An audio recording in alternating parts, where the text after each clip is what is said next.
This is the podcast that rocked for August 4th, 2023. Podcast that talks about news in the world of rock, alternative metal, and everything in between. My name is Luke, host of the YouTube channel Rocked, and we're just going to jump right into some of the shenanigans that one rapscallion scoundrel Ronnie Radke has been up to, because they are worth pointing out. One part of this I actually do have some agreement with. The other one, not at all, and it just points out another issue. The first one I do agree with is something that was recently said about Ronnie Radke now trying to write more Hot 100 songs and big songs that get on the mainstream than just going for straight metalcore. The big quote for it is this: "It's so much easier to write a effing metalcore song than sit down and write a huge hit single that breaks the Billboard Hot 100 charts." Radke added, he's so tired of seeing these clowns acting like making metal is some crazy impossible concept that only a few know how to do. Here's your chord progression: 000000000100000000001. Congratulations, you just played the open chord for 14 albums. Number one, no, that was not a long binary chain. That was for just open tab notes for a bass line or a guitar riff, literally just open strumming. Number two, he's got a good point. I hate to say it, but there's so much of metalcore. I felt this way since 2018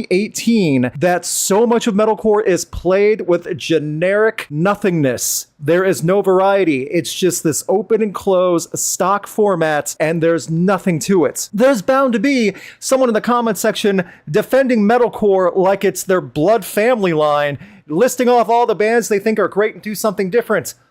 Really think about it. Think about how many metalcore bands are out there doing the exact same thing. I don't like really pointing out a lot of things about this other than that, however, because I'm not saying writing a Billboard Hot 100 chart is super difficult, as well as so many people have exploited the system. But at the same time, when it comes to writing metalcore, the format's been done to death. And there are way too many bands out there just following a metalcore format with no personality, no writing skill, no lyrical depth, not even really any expertise or performance level, just stock metalcore. So in that sense, I do agree with one rapscallion Ronnie Radke.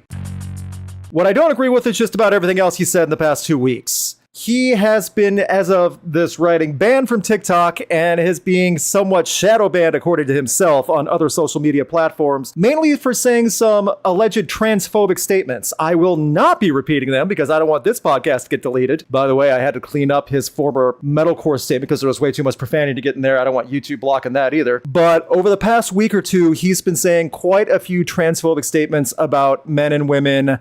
You can probably figure out all the different things he said that would get him banned on TikTok. Keep in mind, this is a man who has gone after teenage girls who say they don't like Falling in Reverse or Ronnie Radke. He would stitch or duo just to make fun of them and bounce back and call them out. In essence, having his fan base call them out too. He is an attention seeker through and through, 100%. This is attention-seeking dynamics. And he's even laughed about this later on, talking about how he thinks it's funny. He can just make everyone fall in line and react to it. He's looking for reactions, but he also doesn't have a lot of control. When he gets called out for his own bad behavior, he lashes out even more. This has been proven time and time again on Twitter. This is just how he is, but it all boils down to the man wanting attention. If he's not getting it all for the new music he drops, he does stuff like this. Once the music he's making gets the attention, all this stuff seems to fade away a little.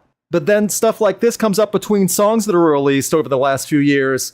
Boom, he's in the spotlight again. This is attention-seeking tactics. This is a man who loves to be the victim in his music writing. They are all victim-based lyrics about how much of a struggle it is to be himself. Whether it's personal demons, past life, whatever it might be, you have to understand this man is all about playing the victim and getting attention for it. Those two factors make for a terrible follow on social media. You have Ronnie Radke, who has one strong point about the current metalcore scene, and then has some awful things he has said and done on just about everything else. I wish that were the end of it, but he's also doubled down with his transphobic statements, actually getting slightly dog-whistly racist. And I will post some of the tweets he said on rock.net if you want to check him out with the podcast link. I am not going to repeat them. Just keep in mind, when you see this man and trending and all this other stuff, it's never for the music. It's for his own tactics. Maybe it's all a ploy.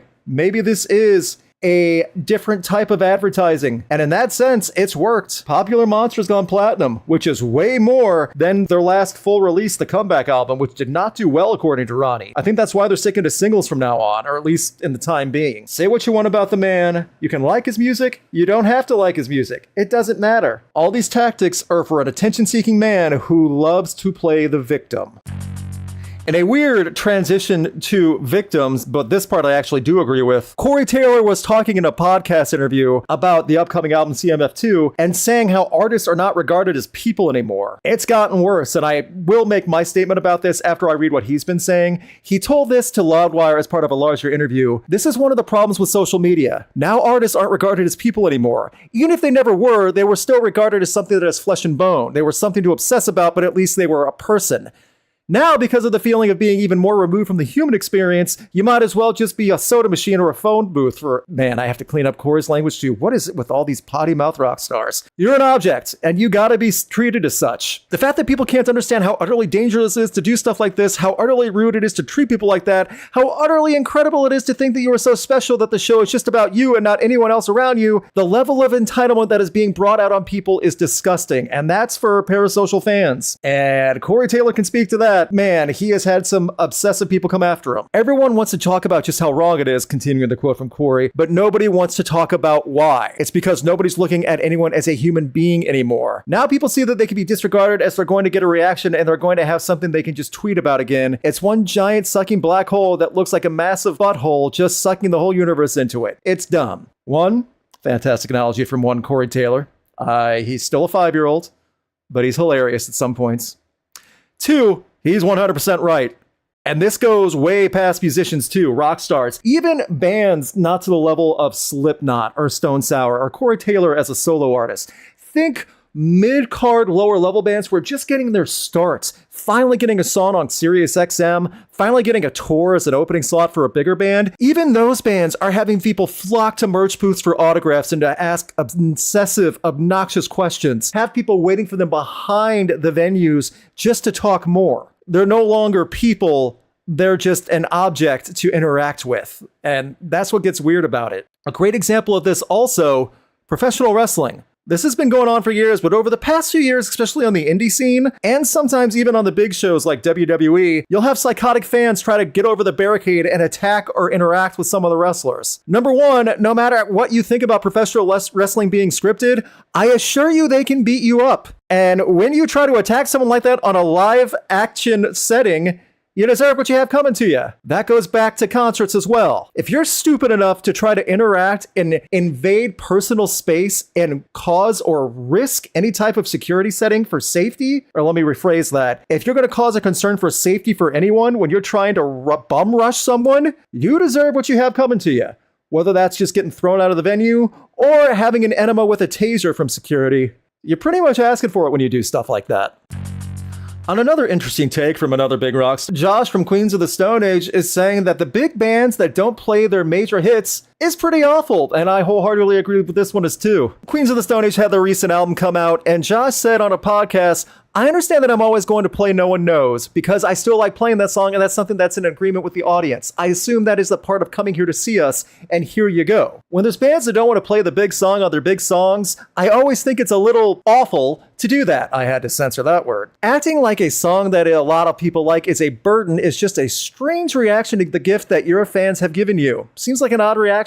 I wholeheartedly agree with this. I made a whole video about 10 songs that bands hate, or the bands that songs hate themselves. There's quite a lot of that. One of the best examples is Radiohead with the song Creep. They despise it. They hate playing it. They hate being associated with it. But that's what made you famous in the first place. People still know the song. If that many people want to hear it, and they're paying for concert tickets to see it, is it really that big of a deal to play that one song? A better example in more recent years as well, Billy Corgan, Smashing Pumpkins. There was a long time for years where he refused to play 90s Smashing Pumpkins material, the stuff that made him famous. He only wanted to focus on current material, no matter what it was, and that's not what people were wanting to see. As a result, Smashing Pumpkin ticket sales went down pretty quickly over the years. All I can say is, especially if you're a bigger band, Queens of the Stone Age is up there too, they understand they can play whatever they want, but they need to make sure they're playing some of the songs people are buying tickets for. For new music announcements, we got surprised with a special little treat from Chino as Crosses announced a new upcoming album and a new song. The track Invisible Hand is out now, and the upcoming album, Good Night, God Bless, I Love You, Delete, is one, a fantastic album title, and two, will be out later this year. You can pre-order it now. The song is available and will be featured on our new music stream on YouTube. We're going to try to move this over on YouTube, and I'm just trying to segue into this now. It'll be on YouTube 5 p.m. Eastern on Sundays. We're starting it a little bit earlier to, one, help accounts for people overseas, especially in UK, Europe, things like that, so they don't have to stay up as late. And number two, just to help offset so that way I'm not as late as well starting. 5 p.m. Eastern on the main YouTube channel for Rocks. We're going to try to do it there. I've been working on trying to get this stuff ready to make sure everything's set. Invisible Hand is going to be played on there as well. I'm a big Chino fan. I'm a Crosses fan. Good Night, God Bless, I Love You, Delete will be coming out later this year. I'm excited for it. Hopefully it'll be good as their latest EP as well. Crosses has done a lot of great stuff. And finally, in new music news, Mammoth Wolfgang Van Halen just released Mammoth 2, his second solo album. It's solid. The man has proven time and time again he knows how to play. I did an album review for it on the main channel and on socials. I do wish he would venture out a little more of the mainstream format, but at the same time, that I understand is more of a personal thing because, wow, this man is a talented musician. The reason I'm saying all this is that if you haven't given Mammoth Wolfgang Van Halen a chance, you need to. He's not just a son of a legend. He's his own musician in his own way, and he's earned his own name as well. Definitely worth hearing a few of the singles at least. That'll be all for this week's The Podcast That Rocked. Big thanks to my Patreon YouTube members. Special thanks to Chris Doman, Brandon Bruce, and Dom Noble. Once again, we will be having YouTube New Music Night at 5 p.m. Eastern on the main YouTube channel. And finally, my name's Luke, and I'm so thankful that this week we didn't have to talk about any allegations. What's that? Lizzo? Ugh, we can't go a week without this happening.